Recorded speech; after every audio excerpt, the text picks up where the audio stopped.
I'd like to call to order the 2018 Norwood School Board of Education organizational meeting. Please stand for the Pledge of Allegiance. Pledge allegiance to the flag of the United States of America and to the republic for which it stands, one nation, under God, indivisible, with liberty and justice for all.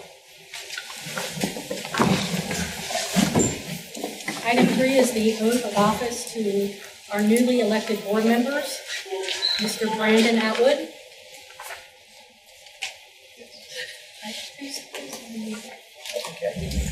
Bernie? And yes, I have the oath of office, and if both new board members would join us. Okay. Just stand. If you want to come out here. Do I need to do this again as well? I'll do it. Oh, separate. Yeah, we'd already. No, we'll do yours. You're right, Scott. Come on down. See, that's what happens when you've been around for a while. Yeah. You have to make it official. Okay, if you would raise your right hand, please.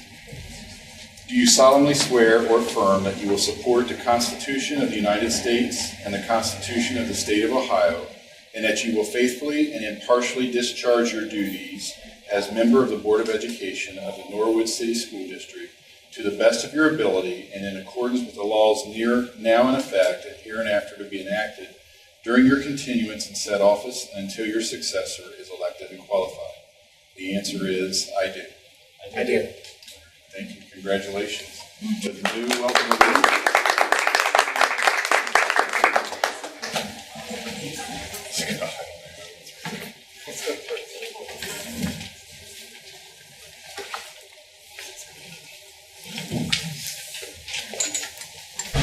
And I'm going to have you sign the oath, and we will also get a copy to you as well.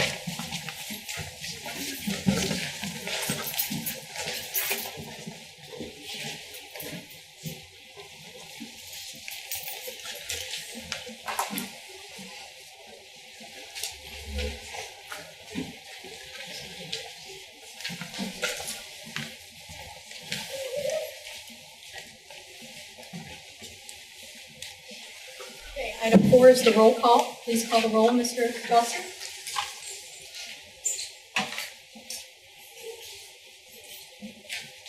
Scott Geraci. Here. Bryant. Faulkner. Here. Atwood. Present. Ballard. Here. Item 5 is the election of president. I have nominations for president. I nominate Terry Scott Geraci. I have a second. I second. Any other nominations? Okay, we'll only need the motion now to, actually it was just a motion. Scott nominated Jerry Scott Geraci, and we will now need a motion and a second to close nominations. I make a motion to close. I'll second. Mr. Bryant moved. The second was Mr. Atwood. Thank you. Bryant? Yes. Atwood? Yes. Ballard? Yes. Faulkner? Yes. Scott Geraci. Yes.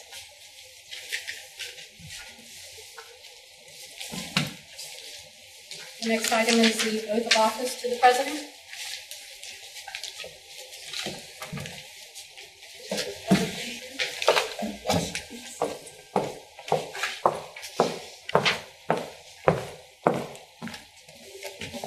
Do you solemnly swear or affirm that you will support the Constitution of the United States and the Constitution of the State of Ohio, and that you will faithfully and impartially discharge your duties as the President of the Board of Education of the Norwood City School District, Hamilton County, Ohio, to the best of your ability and in accordance with the laws now in effect and hereafter to be enacted during your continuance in said office and until your successor is elected and qualified? The answer is, I do. I do. Thank you. Congratulations.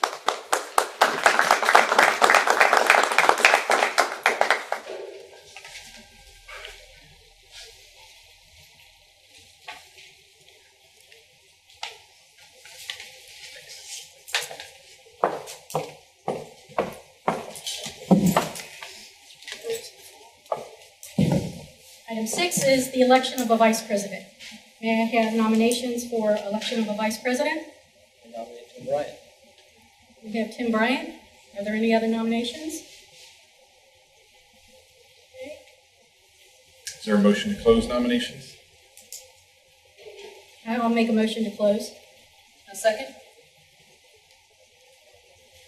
Scott Dracy, Yes. Ballard, Yes. Atwood, Yes. Faulkner, Yes. Bryant.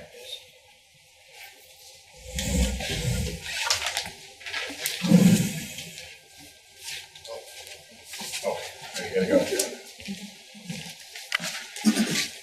Do you solemnly swear or affirm that you will support the Constitution of the United States and the Constitution of the State of Ohio, and that you will faithfully and impartially discharge your duties as the Vice President of the Board of Education of the Norwood City School District, Hamilton County, Ohio, to the best of your ability and in accordance with the laws now in effect and hereafter to be enacted during your continuance in said office and until your successor is elected and qualified? Answer as I do. I do.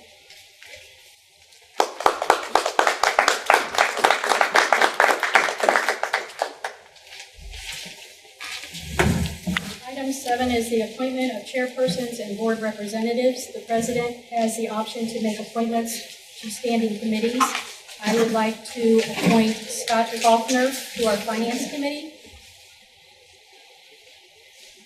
Amber Ballard to our Education Committee, Tim Bryant to our Building and Grounds, and Brandon Atwood to our Policy Committee. Our Board of Representative for the Great Oaks Board is currently Lynn, and I believe she has 2 years left. I would like to allow her to stay on as our rep for the Great Oaks Board. That's okay with everyone? And Scott will have communications with her so that we can get reports. The Board Representative to the Norwood Community Television Board, Scott Faulkner. The Board Representative as OSBA Legislative Liaison. Or even we normally just do that. Ken had done that. Okay, I can do that. The OSBA Student Achievement Liaison. Amber, would you be willing to do that? Yes. And the appointment of the treasurer to the Tax Incentive Review Council. I nominate Brandon. Well, the treasurer is on that, so that would be Ernie. Okay. Okay. And then we have the appointment of the Public Records Liaison, which is Heather Cole. May I have a motion for approval of all these appointments? So moved. First by Mr. Faulkner. May I have a second? Second? Second by Ms. Ballard. Please call the roll. Faulkner, Yes. Ballard, Yes. Atwood, Yes. Bryant, Yes. Scott Dracy. Yes. Item 8 is the establishment, time, date, and location of school board meetings. This year we decided to change it up a little bit and have committee meetings in different locations around our district. Our January meeting, of course, is here in the Norwood View Library. Our regular meetings will be held at the Norwood High School Mini Auditorium on January 19th. Our February committee meeting will be at Williams Avenue Elementary Cafeteria, with the February regular meeting being at the high school mini auditorium. March committee is at the middle school auditorium, and the regular meeting will be at the high school. The April committee meeting will be at the board office, with the regular meeting being in the middle mini auditorium. The May meeting will be at the board office, with the regular meeting being at the mini auditorium. And in June, July, and August, we will have both committee and board meetings at the board office location. September, our committee will be at the board office. October, at the board office. Both those locations for regular meetings, all of our regular meetings will be held at the Norwood High School Mini Auditorium. November and December, our committee meetings will be at the board office also. May I have a motion for approval of all of our committee and board meetings? Make a motion. Motion by Mr. Bryant. May I have a second? Second? Second by Ms. Ballard. Any discussion? I want to note that the December meeting, typically we have meetings on the third Thursday of the month. On December, that will be held on the second Thursday of the month due to the holiday, right up against that schedule. So just to make note that that week will not be the third Thursday. Okay, thank you. I do have one item, so we seem to bounce around into every elementary school except for Sharpsburg. And is there any reason why we're not visiting Sharpsburg in this rotation? We did that last month. You did that last month? Yeah, it was last month. Is it possible to schedule that again since Brandon and I did not get a chance to do that? Maybe later in the year? Fine. Yeah, To be that's fine. determined. Maybe even get North in there for that, or if we can get Cincinnati Public to let us back in our own building. I live on the same street as that school. I'd be happy to do that. I would love to see it, yeah, I'd love to see It'd be the great. inside.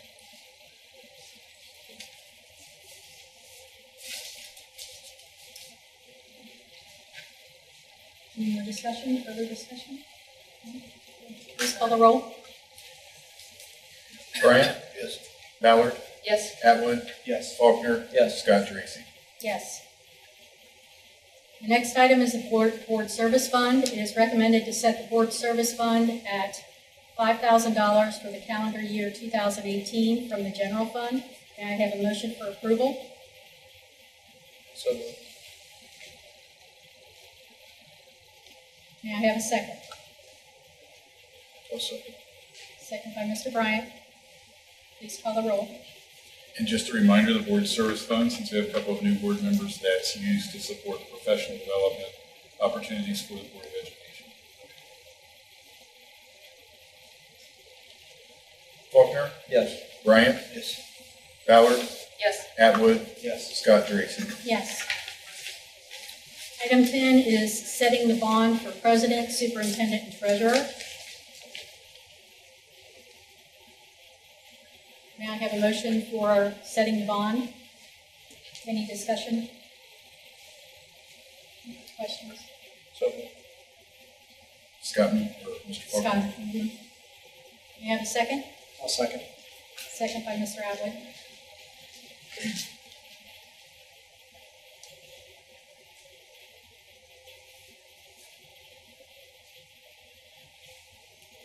Faulkner? yes. Atwood? Yes. Ballard? Yes. Bryant? Yes. Scott Dracy. Yes. Item 11 is authorization for the treasurer. Item A is a resolution requesting advance in taxes from the county auditor. Item B is approval of the 18-19 annual tax budget and updated financial forecast. Any discussion? Mr. Strauser? Oh, I'm sorry. We do also have the public hearing scheduled for the tax budget, and I'm just going to talk a little bit about that. The tax budget is a document required by the county auditor to, it basically mirrors the general fund forecast that you approved in October, and the tax budget is done for any fund that receives local tax collection. So that would include the general fund, permanent improvement fund, and also the debt service fund. And in essence, we have reflected the revenue expected from our millage and valuation and the debt payments, for example, or permanent improvement expectations, just as a budget. May I have a motion for approval? So moved. May I have a second? I'll second. Second by Mr. Bryant. Faulkner? Yes. Bryant? Yes. Ballard? Yes. Atwood? Yes. Scott Dracy. Yes. Item 12 is authorization for the superintendent. The superintendent shall appoint all employees and report such actions to the Board of Education at the next regular Board of Education meeting. Any discussion? So does that mean that the board is not in on decisions for new hires? Or Not necessarily, no. We usually take her recommendation. She usually, most of the time, will tell us ahead of time so that we can let her know whether we have any concerns.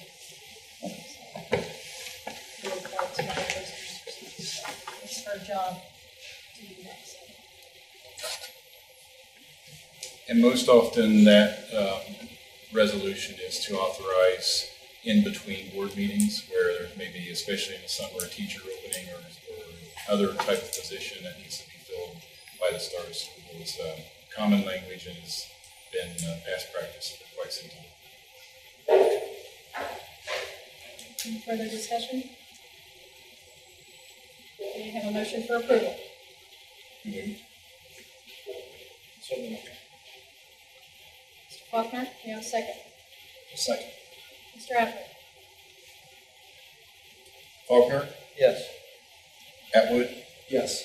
Ballard, Yes. Bryant, Yes. Scott Dracy. Yes. Item 13 is adjournment. Can I have a motion for adjournment? I'll motion. Motion by Mr. Atwood, second by Ms. Ballard, 5:46.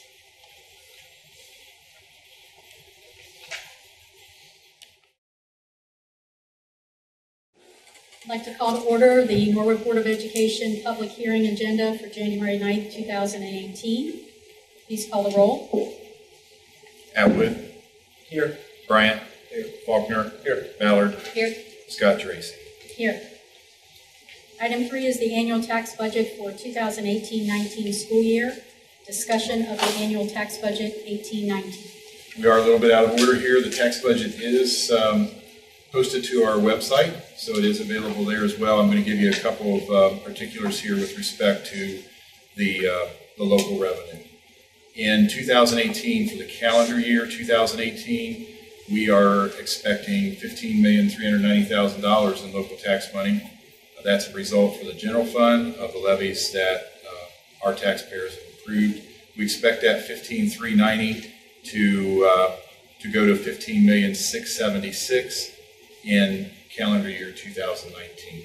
So we're expecting a little bit of growth there. As I mentioned to you, we had some new construction on commercial property that has helped a little bit to grow that, and we also had a little bit of increase in just our overall values as well. As I mentioned earlier, the main reason for this tax budget is to address the local tax revenue components. The other two funds that receive local tax money, first, the bond revenue fund, which was the levy passed in November 2016. We expect 2018 revenue from that levy, from the local taxes collected, to be $1,732,000. And we expect a modest increase on that one as well. Keep in mind it's a newer levy and not as much delinquency buildup, to be $1,755,000 in 2019. Now, just as a point to that, if you are keeping a little bit of track there, this is just about balance. So in 2018, we're expecting a little bit of additional state reimbursement. Total revenue will be $1.8 million, $1,882,000. And we're expecting expenditures for principal, debt retirement will be $485,000, and interest will be $1,287,000.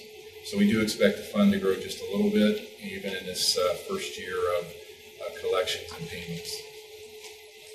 The final fund that receives permanent improvement money is the Permanent Improvement Fund, and we do have a continuing permanent improvement levy that was also passed in November. In the 2018 calendar year revenue, and again, taxes are collected on a calendar year basis, the 2018 collections are expected to be $935,601, and the 2019 revenue is expected to be $946,916. And as you may recall, this levy will also help support the construction project. It's used strictly for capital equipment and building improvement. Those are our three funds. And again, I apologize for not having copies of this. That was my hope to put this up on the screen for you tonight. But Mr. Yates did his part, but unfortunately my computer was in about a 20-minute cycle of updates. So I turned it off from the office and came here. So, there is no action now required on that, but they're certainly open, Madam President, for comments and further discussion. Any discussion? So on the overall, so we get our money from two different sources, right? So one's the Ohio Department of Education income, and then most of the remaining money comes from the local tax income. Yes. So what's the split? The split is that our local tax component is actually the slightly larger part, about 55% of our overall budget. The next significant component to that, there is a reimbursement part from the state for those local taxes, and those are driven When you look at your tax bill, you'll see a discount on there or a reduction, and that's being paid by the state as part of that reimbursement. So there can be an argument that that's a total local piece as well. And you're quite right, the next largest part is our state funding, per pupil funding from the state of Ohio. And then other revenue includes tax incentives, for example, that payments from developers and for property in Norwood. And that is in the neighborhood of about $2.5 million. So repeat that last part again. The tax incentive, Yeah. those tax incentive payments that we receive for commercial property that has been incented through city and action, the payments that they make total approximately $2.5 million. So this is, let's say, property that the city, I just want to make sure I understand this correctly. That this is property that the city may have given an abatement on, but we would still want to negotiate There's a payment in lieu of taxes. payment in lieu of taxes. Yes. Right. It's exactly what you're saying. Thank you, Brandon. Yeah. What percentage of our money comes in from grants currently? I don't have that number just walking around there because there are a number of funds with grants. We have Title I, Christina Cheston manages a number of grants. We have, for example, 21st Century, the after-school program. But in terms of the total overall, those are not general fund dollars. I don't have that broken out, but I'll be glad to get that for you and send it to you.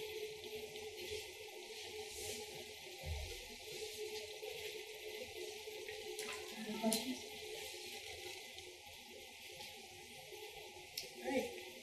Next item is adjournment. May I have a motion to adjourn? We'll make that motion. Second. Mr. Atwood and Ms. Ballard?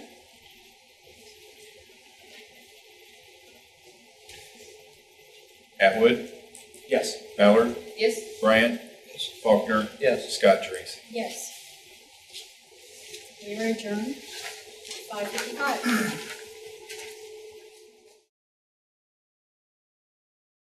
The Norwood Board of Education Records Commission meeting, January 9th, 2018. Please call the roll. Scott Tracy, Yes. Ballard, Yes. Faulkner, Yes. Bryant, Yes. Atwood. Here. Item 3 is the approval of records retention schedule, Form RC-2. Mr. Strauser, would you let us know Sure. what that is? Yeah, let me go ahead and talk about that for a moment. The Records Commission Ohio Historical Society has a standard protocol for timeline of maintaining records and also whether they can be in both paper and electronic format. We are not deviating from that. It's about a 15-page document, but that document essentially covers all of our records and the ability to dispose of records when it's timely to do that and allowable by law. And so really this is an annual process that causes us to go through. Heather Cole is primarily in charge of that in my office, and we go through that annually and look at the records that are eligible for, if we can remove records. But again, that's a standard process. It's not something we create. It's strictly prescribed by the state. Any questions or discussion? No. May I have a motion for approval? Make a motion. Mr. Bryant, may I have a second? Second. Second by Mr. Faulkner. Bryant, Yes. Faulkner, Yes. Atwood, Yes. Ballard, Yes. Scott Tracy. Yes.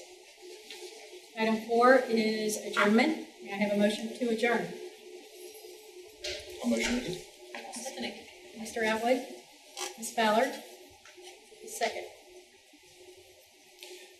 Atwood, Yes. Ballard, Yes. Bryant, Yes. Faulkner, Yes. Scott Tracy. Yes, we are adjourned at 5:58. To our pre-agenda for committee review, January 9th, 2018. Item A is discussion items. Under discussion items, we have the construction update. Thank you, Madam President. We wanted to just simply keep you up to date and let you know what took place over winter break with the installation of the doors And of course, many of you are familiar with the access to the door, which would be a swipe card of sorts. So we've been updating that software system, and we're still working on that now. I've invited John Peter, who's working very closely on this entire construction project. John, is there anything you'd like to add for the benefit of the board to understand about what took place over winter break? Just before winter break, we got the secondary wall or set of doors installed at the middle school at the top of the marble stairs. Right as break began, we got the secondary wall of doors at the high school installed, and over break, the company was able to get the access control card readers installed and operational at all of the school buildings, as well as the controllers at the receptionist desks, and able to open those doors as visitors come in. Did have a bit of a glitch as school started last Wednesday with the majority of the badges not working properly. We did figure that out and were able to start using the new key fobs that came with the contract. So we started programming those and getting them operational and working. That alleviated most of the problems that we ended up with late last week and early this week. There is going to be a training for the door controllers, for the receptionists. Mostly it's the same type system they're used to working with, but it is a different model, so we are going to do some training this upcoming Friday on the in-service day, so that we can better understand some of the bells and whistles the new system has in place. Our attention then turns to the next phase of the construction, and that is the middle school. As you know, the middle school will be the first to get the new heating and the new air conditioning system. So right now which they're very excited about, the air conditioning. So right now we're in the design stage, because in early February, at the latest, we really want to go to bid and find out exactly which company it is that will take this. So our charge right now is to get the design part as close to absolute perfect as possible, so that one, we can estimate cost with our architect, but also that we get the best person to bid, or all kinds of people to bid, but to drive up that interest. And then that there are very few change orders after we select someone to carry out the work. So that's where we are now. We're actually going to SHP, I think, next week to look at a three-dimensional rendering online of the work that's proposed. And they have given us multiple hard copies for us to review, and so teams of folks are going through that room by room. Where will the lights be placed? There are drop ceilings presently in this room, so those will be replaced. Where will the projector be? Things of that kind of nature. What toilets and commodes will be replaced? Much of the plumbing will be replaced, and of course, plumbing fixtures.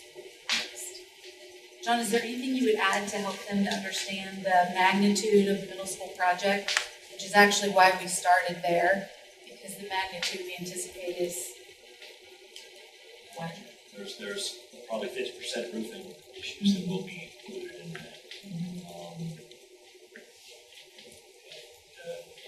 Heating and cooling aspects, like you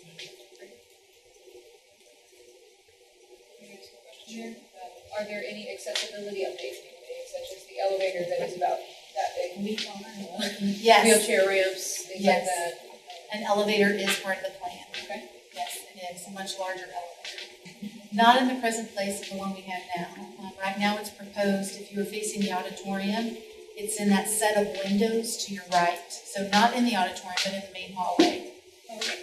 And it will run, there's kind of there's an area there that we think will host that very nicely. Where will the outside entrance be then? So interesting you bring that up. So we've considered that will go from, of course, the bottom floor to the third floor. And so the entrance to that would be, I always get confused, is that the girls' entrance? The girl entrance. It's a girls' entrance. Okay, so you go in the girls' entrance. And up then into there'll be that a corner. ramp. Yep. So right now there are two present wood doors. Instead of going up the steps, there are two wood doors there that take you down to the functioning part of the building. That would be made into a hallway where you could access the elevator there. And we're excited about the potential of what that elevator will mean for the students who are there now and all those that are coming. And then, of course, for all the guests that come there to be in the auditorium for concerts and things of that nature. I do have a couple of questions. So, with the scope of the middle school project, we are looking at going to bid in February, is that correct? That's right. So has SHP, which I guess is our general contractor and the architect for this, have they advised us what we think a competitive bid is going to look like for this project? That's the process we're in right now. Okay. And we're looking at each individual item as to how much that will cost. Yes. And we're deciding what's more important. For example, the elevator is very important to us. Right. So we're figuring out what really is extraordinarily important and how can we get the job accomplished. So SHP is the architect. They are not the general contractor. Okay. Not at all the general contractor. That's what we will bid for. Okay, so we're going to bid for that. That's right. Okay. Just want to make sure I... No, that's a great question. And there is a huge distinction between the two. So if it goes to bid in February, we're hoping to have qualified bids back by what, mid-March? April maybe? It usually only takes 2 to 3 weeks by the time we start getting bids back. The projected construction timeline is that they would begin in early May. Okay.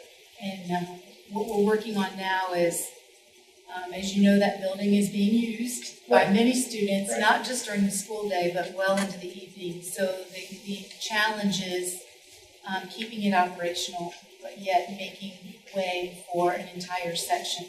So in the plans right now, the entire west wing, again, these are the plans right now, the entire west wing and portions of the front of the building will be, they'll be working on them right away in May, and they will be ready for us to be using them August 17th. So there's a couple groups of students that will need to move out of the way for that construction to begin in early May. Gotcha. So then when that's completed, that will be air conditioned and heated, and of course we'll move We'll just the switch residents of people the around. building over to the other side, and then we'll work on that other side. Okay.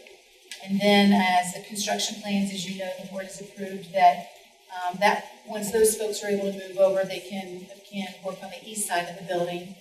And then before we go to bid for all of the elementaries, we have the opportunity to move those 6th graders up to alleviate some space in the elementary so that So we can do the construction same can thing. take place there. Right. Exactly. Instead of setting up tents all over the place. Right. So right now, 6th grade is coming down. They will in 2 years for construction purposes. Yeah. And I'm sure they'll be 7, really 8. excited to have the air conditioning. Thank you. Thank you.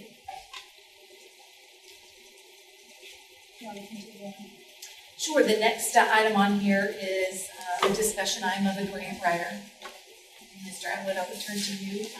We wanted to discuss the potential of a grant writer for the district. Absolutely. So, as I was reviewing some documents that Ernie had passed over to me when I was preparing for this position, I took notice that the state of Ohio considers our district to be a wealthy district, even though the average salary income for the average family is not reflective of that. It's because we have higher property values than the surrounding districts.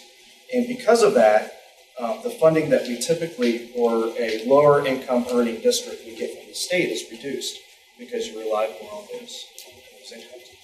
So, right now, our financial situation looks okay, but as we start looking down in a couple of years, we're going to start trending off towards close to break even.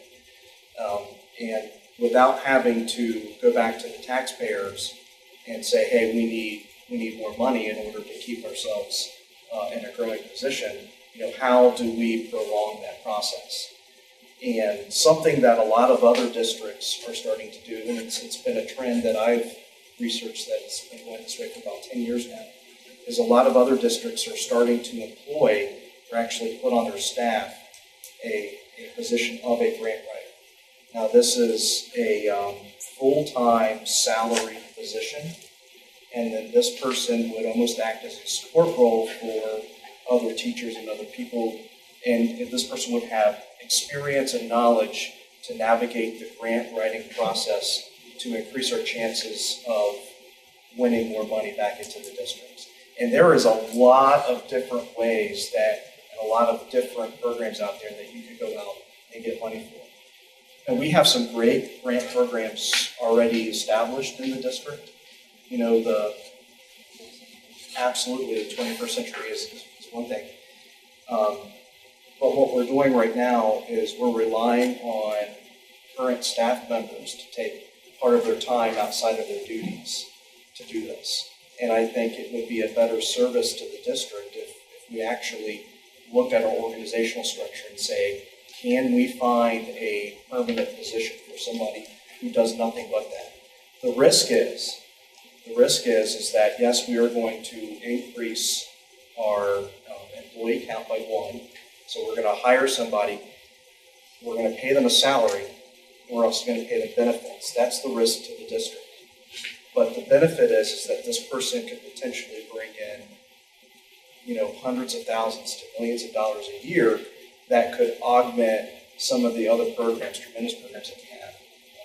So this is something I wanted to bring up now early, because I think the sooner that we decide whether or not this is the direction we want to go in, if this is a direction that the board wants to go in, you know, we start navigating the process of how this person fits in to our organization, you know, what this position would ultimately look like, and start the process of actually going out and sourcing that person. So I leave it open to discussion with my fellow board members. I'm in favor of this. I think this is a great opportunity. I know the New Richmond district is doing something extremely similar to this, and they were able to get smart boards for just about all of their classrooms through somebody who had participated in the program. So there's all kinds of opportunity. Do you know about what a base salary would look like, and then maybe possible commission? So that's a great point, and I have done some research on that. So a typical base salary for a grant writer in this region would fall anywhere between $40,000 to $70,000 a year, depending on experience. And commission is extremely frowned upon. So a lot of grant program awarders don't want to award grant money to somebody who's going to be directly profiting from it. So commissions frowned upon. But you said benefits as well. Well, Also, and you know, package. yeah, Okay. insurance, all that kind of stuff. I know we've looked at this in the past, and the problem, and actually Deb Robinson, when she was brought on, Deb writes, Chris writes, and somebody else writes.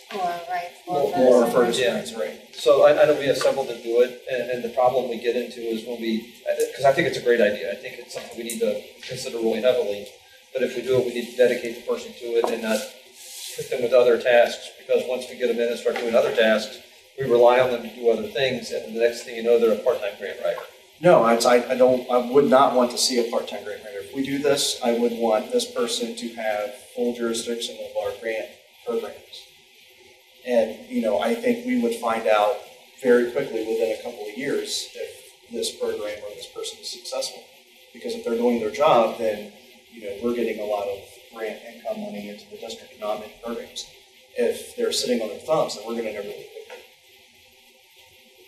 Would this person also be someone that teachers could reach out to for assistance in writing like smaller classroom grants? So in my mind, I would see this person kind of like in a support role, right? I don't know if they would necessarily fall under the MTA agreement. They would probably more likely fall under the other support staff agreement, but this is somebody teachers could come to and say, hey, I know of a great grant opportunity. I'm not experienced in this. You're here as a resource for me to use. Plus, this would be a person that would go to the teachers and say, hey, there's some great opportunities. And it would work vice versa. Yeah, absolutely. So now we put give them like a 2-year contract, 3-year contract, because if not, it's something, hire somebody and then kind of suck with them. Right, I would definitely recommend a 2 or a 3-year contract. I think a 1-year contract doesn't do them any service. Right. I think a 2-year would probably be beneficial. I would defer to Kathy on that.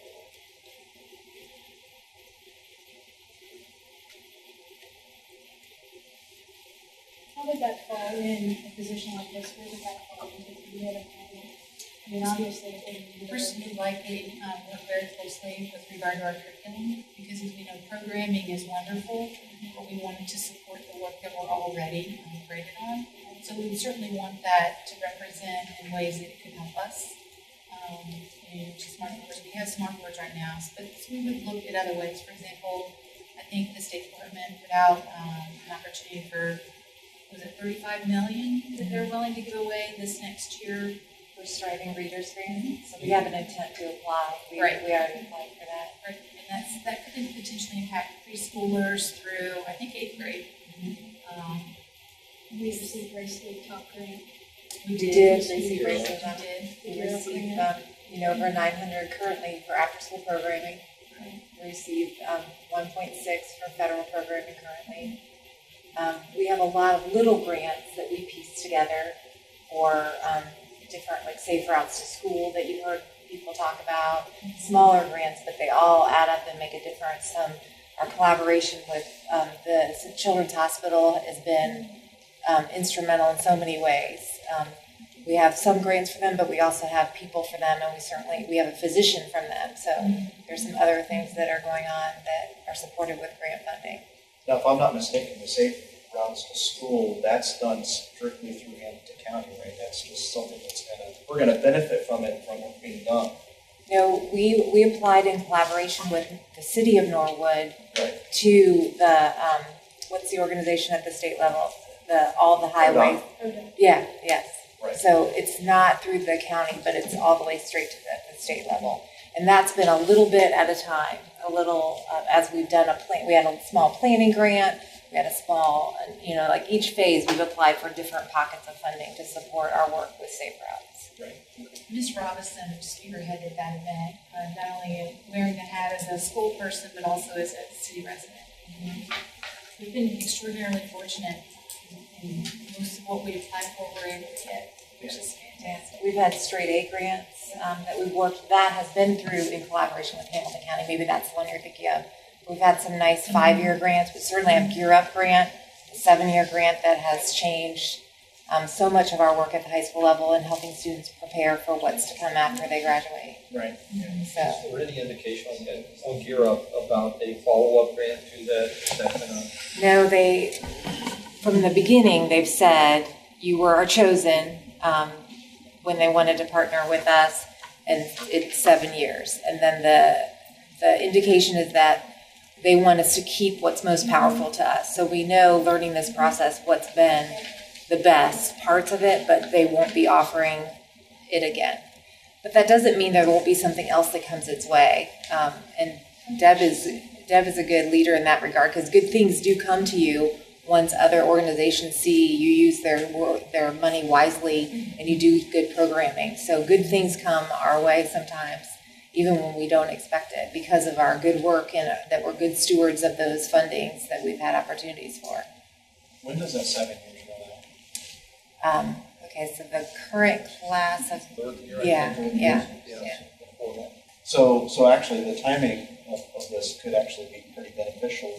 Like, we could piggyback off of that, and if this newly created position, I mean, that could be one of the things, is to find the good thing to come after the Gear Up grant. Because there's only so many grants that go unclaimed every year, and I'm sure that our teachers, with as busy as they are, don't always have time to go out and fish for those things. So having someone to be able that literally just goes out and finds these lost monies would be really helpful. It might be something that we'd want to look to other school districts, because you mentioned a school district does it. Maybe it would be a good research opportunity for us to see what's going on with other districts and just compare. Absolutely. So that I don't want to rush into this. I want to take our time, but I definitely think it's worthwhile. I think Amber's question about the Gear Up, the percentage of grant money that's out there, I think seeing that's going to going to help to see what percentage of our income is actually grant money, and what percentage we've applied for maybe that we didn't get, and or we're missing out there. I don't know if that's possible, but we can see that may be helpful.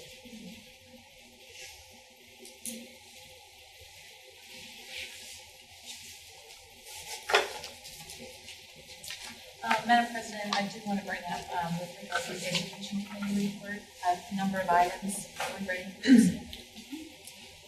The first one is, as you know, we're already preparing for next school year, so we have the approval of the Norwood High School program of study, and that was given to you as an exhibit. And then also, we'll be asking for approval of the following field trips. Winter Guard, of course, it's Winter Guard season, so there'll be a number of places where they'll be competing. Our silhouettes will also be competing in a number of places. And our middle school orchestra will be going to a Trills and Thrills Music Festival. And then, of course, we're already working on parent-teacher conferences for next school year, and those dates there are also listed.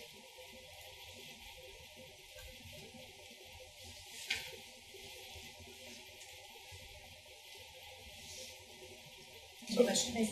I do. I have a question. So we're considering these competitions field trips. They are considered field trips because they're more than 25 miles away from the school district. So anything that is over that has to be approved for. Okay. So, and just a question. So the previous league that we participated in, not the Miami Valley Conference, but the Southern Buckeye Crimes, there were a number of schools that were outside of that 25-mile radius. Were we approving field trips for the basketball team to go to Blanchester? No. But that would be a competition again. That's part of the league that we belong to. Right. These are isolated events, and they're held in different places from year to year. So, for example, the high school winter guard competition this year may be in Waynesville. Next year, it could be in Little Miami. Okay.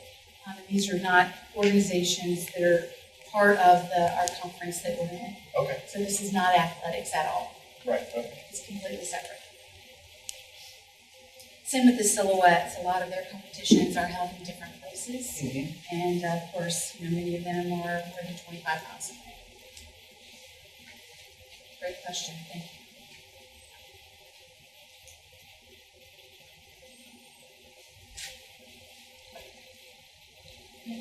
Okay. So there are some personnel recommendations for approval later this month that we'll be voting on. The first one is a student assistant educational aide. Also, we have some supplemental contracts. We're trying to take care of our spring sports and get those folks in place. And Avenues for Success has some club advisors that they also need to bring formally on board. And when someone is not already part of our certified staff, we put in there agency number 3, and that is non-certified coaches. So we have in athletics, varsity winter cheerleading, and middle school winter cheerleading. And then last month we did accept Tyler Alsop's resignation, but we want to change that resignation date from 2017 to 2018. He left us so he could do his student teaching experience. Oh. And that concludes my recommendations for personnel.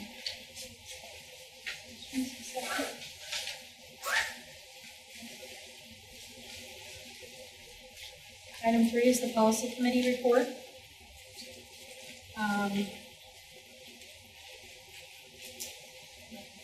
See that, Kathy, you want to go ahead and just go through?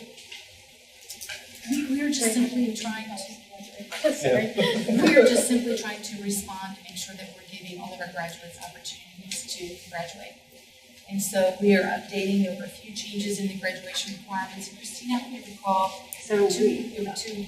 Social studies is the area was impacted. We currently have four units of social studies required of all of our students, and we'd like to make that 3. It doesn't reduce our overall amount. Our overall amount for graduates is still 21 electives, but what it does do is we've noticed when some of our students attend JVS, especially a special needs student or a student perhaps who wanted to do ROTC, they run out of time in their schedule. And that social studies requirement, ours was above and beyond what the state requires.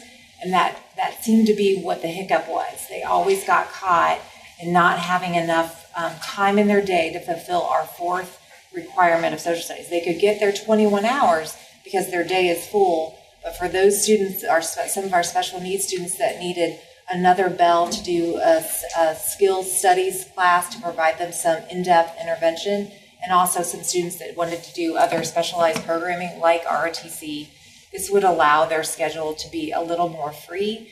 They still would have three units of social studies as required by the state, 21 credits as we are requiring, which is 1 credit over the current state requirement. So still in line with our credits overall, but just allowing a little freedom.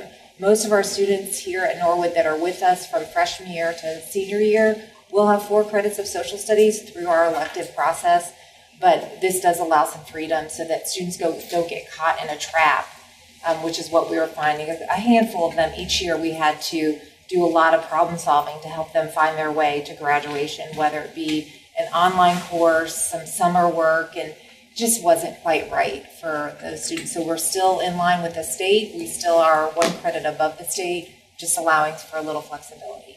If this is fine with you, what we would do between now and the board meeting is update that program of studies so that it quickly reflects this intent, because otherwise the program of studies that you approve will not be correct. But we wanted to bring this up tonight to make sure there weren't any questions.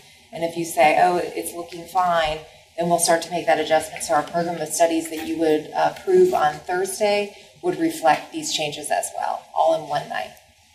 Right, and that change is in the attachment that you sent.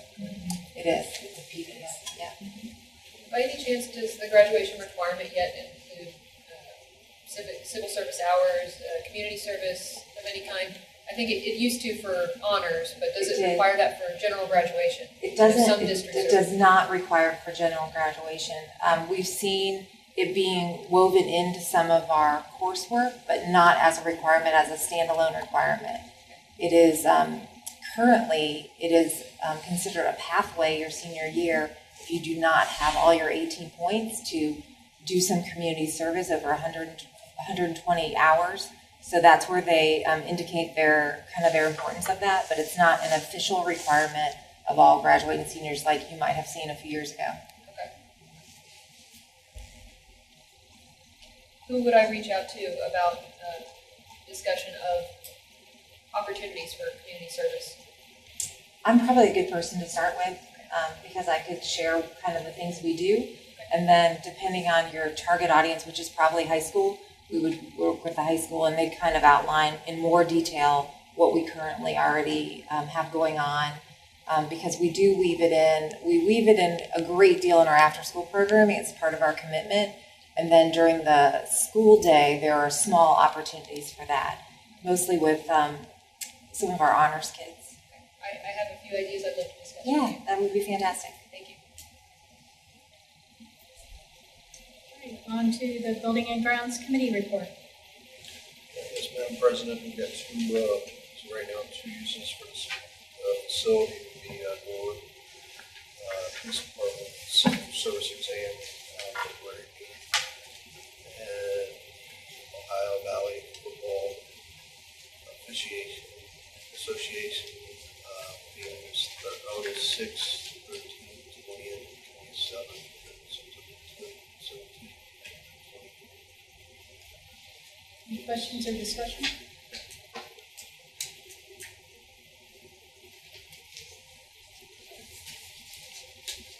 Item 5 is the Finance Committee report.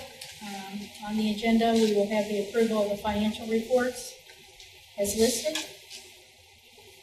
And in terms of the reports, those are all standard for this month. You did receive the treasurer's report as an exhibit.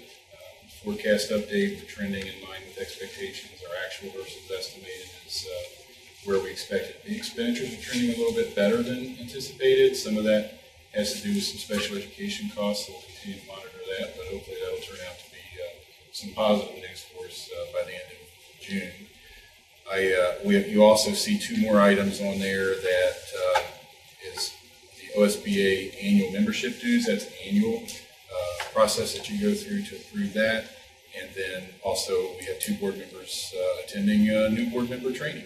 I think that's this month, if I remember right. So we welcome that, and we're glad that they're able to take time out of their schedules to do that. It's important, and we appreciate it. So finally, I want to hand out just a couple of items. This first, and this is just a kind of a refresher for those of you who have been on the board. But if you remember, about 2.5 years ago, we talked to you about the Ohio Checkbook Program, which is a program sponsored by State Treasurer Josh Mandel. And we were one of the early schools to get involved in that in terms of this area.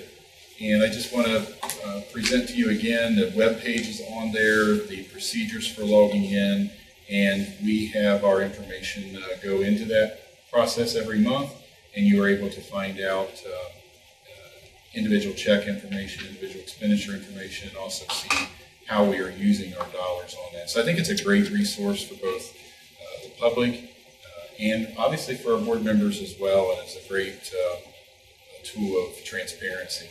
The second one, we went over this with you several months ago. It's a program called OnBase.